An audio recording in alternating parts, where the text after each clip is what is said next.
Hi, I'm Megan. Welcome to today's live reading from Dia's Lore by Catherine Peace, presented by Itsy Bitsy Book Bits. Join me for chapter 1.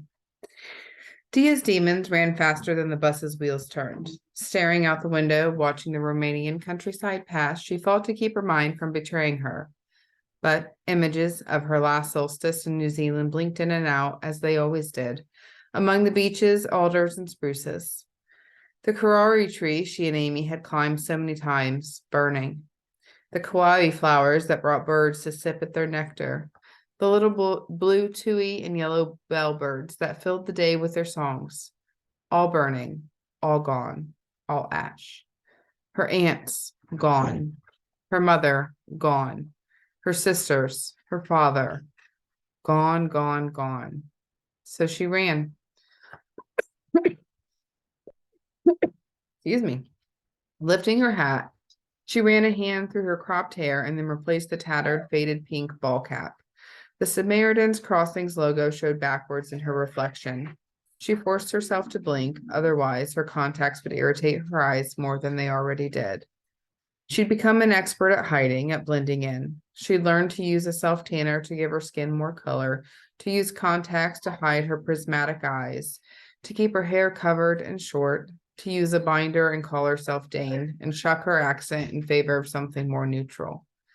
At 36, Dia Ngata had been someone else almost longer than she'd been herself. Lorelei sat next to her and leaned against her shoulder. A couple years ago, when Dia hadn't gotten away fast enough and the change overtook her, she told Lori the entire tale, from her childhood to the night of the slaughter. To her credit, Lori didn't panic the way Dia had expected. Lori was descended from Celtic witches, she said, so she'd seen weirder things than a person turning into a swan. What she'd seen, Dia couldn't imagine, and she'd never bothered to ask. Since then, though, the two had taken every humanitarian assignment together, even when it led them headfast into danger.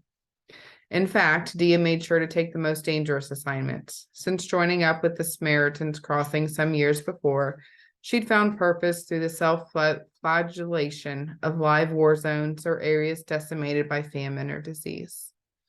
Any place that made others think twice or shirk away, she raced to it.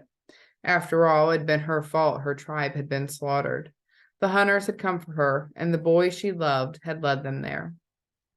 "Where are you?" Lorelei asked. She had a sweet voice, like a favorite confection that always brought calm to its listener.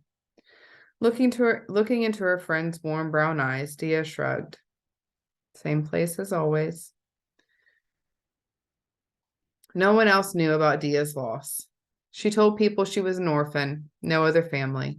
Denying Amy and Ember's existences stabbed her at the heart every time. They should have been together, should have been a family instead of scattered who knew where. But her story kept them safe. She had to believe that, otherwise she'd crumble. "I thought so. You had that faraway look in your eyes." Lori forced a smile and checked her watch. "We're about 40 minutes from Siekva. There's a place for dinner near the hotel if you're hungry by then." Dia nodded. "That sounds great." She stretched and popped her neck. "I'm ready to walk a bit." After the flight to Siekva's airport had gotten canceled for reasons they still didn't understand, the group had taken a bus through the Carpathian Mountains of Transylvania, along a winding route that led toward the Ukrainian border. 4.5 hours in a bus is about 4 hours too long. Fully agreed. After resting for the night at the hostel, they'd head into Siret with a representative from one of the other World Aid organizations would transit them to the camps where they were treating refugees. "Do you think Syria is as bad as people are saying?" Dia asked. "Like live gunfire and landmines bad?" Lori laughed. "I know you still feel cheated from Libya." Then her pretty face turned serious. "You don't have to keep running headlong into these situations, Dane. It's not a healthy coping mechanism." Dane, the name Dia had been using since joining Samaritan's Crossing. Dane Mathers, a quiet young man who kept to himself, who always roamed alone because of night terrors. Most people left Dia alone because of that persona, but not Lori. And once she'd seen Dia's swan form, learned the truth, She'd been by Dia's side through every mission. What'd you tell me every single time, Dr. Fillmore? Forcing a smile, Dia turned her attention back to the window. The beauty and peacefulness outside was a lie that she needed to expose. People needed to know they were in danger. How could they protect themselves otherwise? Maybe someday you'll listen to me, Lori sighed in that put-upon way the British had perfected. Till then, I suppose I'll have to keep reminding you. You're lucky, she added, gesturing to herself. I don't always offer free therapy. Dia hadn't thought herself lucky in decades, but maybe Lori was right. Maybe she needed to take a breather now and again, reevaluate her life. At least she got to help people, even if it wasn't for all the right reasons, and to see beautiful places. She never would have imagined anything like the Carpathian Mountains from her tiny secret Maori village, or anything like Syria or Japan after the typhoon a couple years ago, or Peru after devastating flooding. It taught her to find the beauty even amid the destruction. But when she thought, briefly, about applying that to her own life, her mind shut down, and all she wanted to do was crawl in a hole and die. The sun was setting when the bus pulled into the hostel. Dia's stomach gurgled as she followed Lori and grabbed her luggage. As a rule, Dia packed light and shouldered her duffel while Lori grabbed 2 large rolling suitcases. You never know what you'll need, Lori'd say, as though a curling iron, makeup, and her other assorted odds and ends ever came in handy. Rolling her eyes, Dia chuckled as her friend struggled, then stifled a harsh laugh at the spiral staircase that led to the guest rooms. You've got to be shitting me, Lori muttered. Hope you've got something in your bags for that. What, like a lift? Dia shrugged. I think your luggage is big enough. Lori playfully slapped Dia on the arm. You're a cheeky little thing when you're hungry.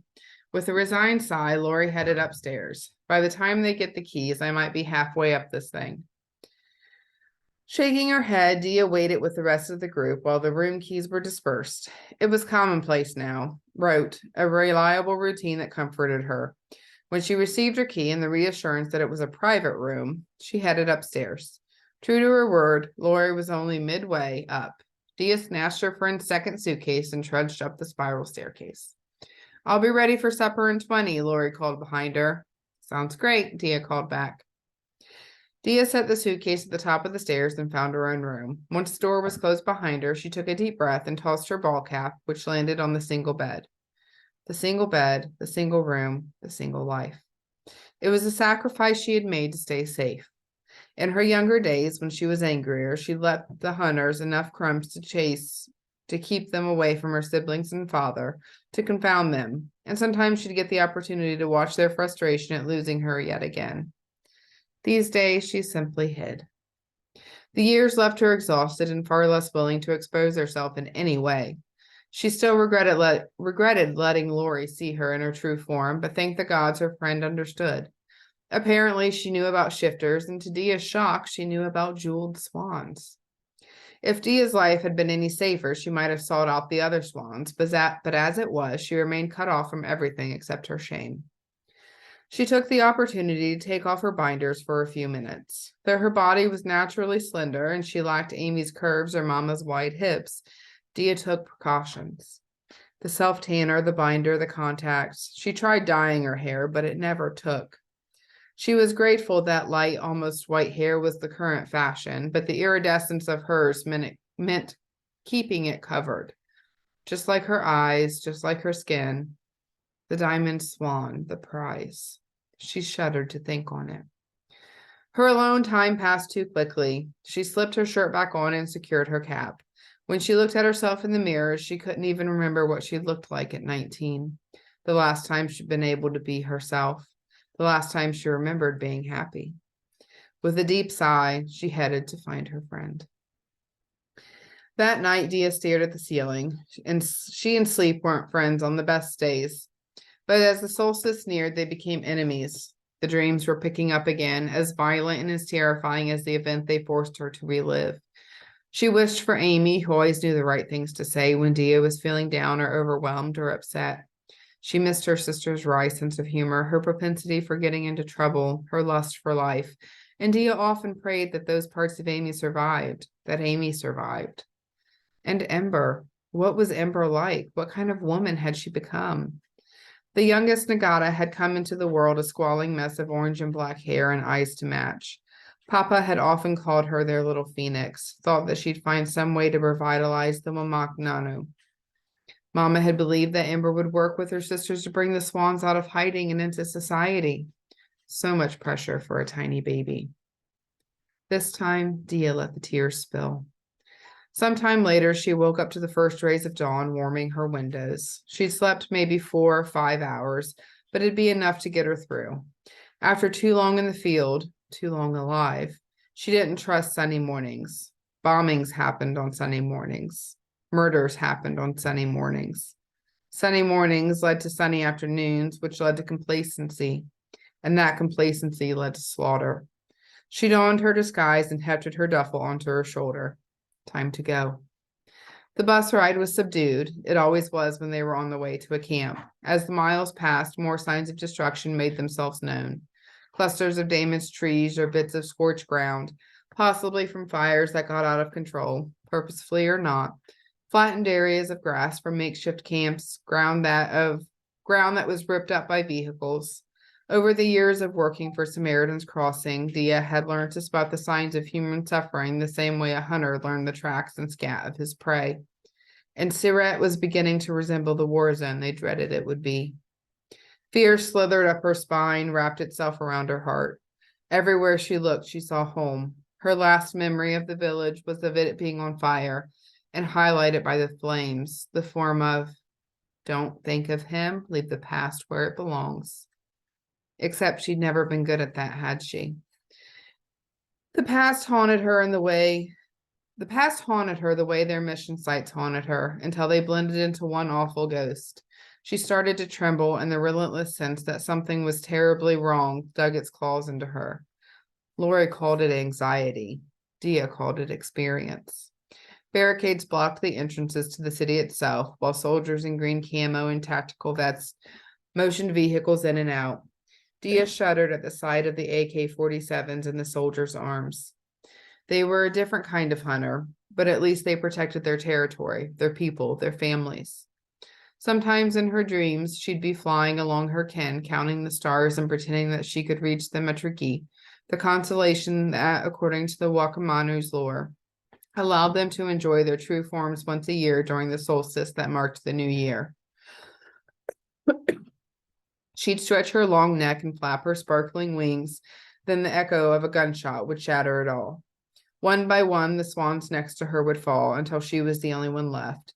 With each shot, she would push herself harder, farther, and she'd always wake up at the last echo before the bullet hit her. She pushed away with the reminders and fought to focus on anything else. But all she saw were the guns, not the mixes of Byzantine and modern architecture with so much in between. Not the people still walking up and down the sidewalks, going into shops and restaurants despite the contained chaos around them. The bus wouldn't be stopping in Siret. The camp lay much closer to the Ukrainian border. She shut her eyes and monitored her breathing the way Lori had taught her. Dia reminded herself that she ran so she wouldn't be found, and so her family would stay safe. She'd learned sacrifice from her mother. Trina Ngata gave up so much, her culture, her family, her life, to come to the Wakamanu. But she wouldn't have traded it for anything, and no matter the cost and the strain and the enduring loneliness Dia endured, she wouldn't either. May my sacrifices honor yours, Mama. But that damn trembling anxiety continued through her arms, trickling like rain down her spine and into her legs. It only grew stronger as their bus trudged through the city. Tension filled the air, a string about to snap. The same tension that had preceded the slaughter. Not again. Her heart raced and her throat closed up. She couldn't swallow, couldn't talk, couldn't scream. She wrapped her arms around her waist in a poor attempt to keep herself together. It wouldn't be enough. The attack had to pass on its own. Dane? Dia glanced up. Hannah, one of the newbies, slid into the seat next to her. You doing okay? Forcing a nod, she tried to speak, but the words refused to push through her tight throat. The plucky American, a girl from Ohio who wanted to make a difference in the world, didn't speak again, but her presence was comfort enough. Slowly, between Hannah's calm and the consistent vibration of the tires, Dia's chest began to loosen and her muscles unclenched. And then the world went bright. A deafening boom tossed the bus on its side, flinging some of the passengers and luggage with it. Screams filled the air, and when the flash subsided, the forest of her birth surrounded her. A nightmare had come to life. The hunters had come, and since she couldn't fly, she ran.